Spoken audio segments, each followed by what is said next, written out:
तर नागपूरमध्ये बोले पेट्रोल पंप चौक ते नागपूर विद्यापीठापर्यंत बांधण्यात आलेल्या उड्डाणपुलाचं आज लोकार्पण करण्यात आलं।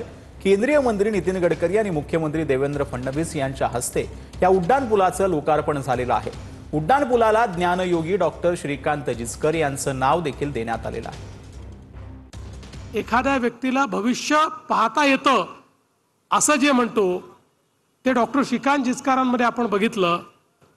डॉक्टर श्रीकांत जिचकर हे काळाच्या 25 वर्ष पुढचं पाहिजे तर 80च्या आणि 90च्या दशकामध्ये जे विचार डॉक्टर श्रीकांत जिचकरांनी मांडले आणि त्या काळात लोकांना असं वाटायचं की हे काय सांगतायत, हे शक्य आहे का, हे योग्य आहे का।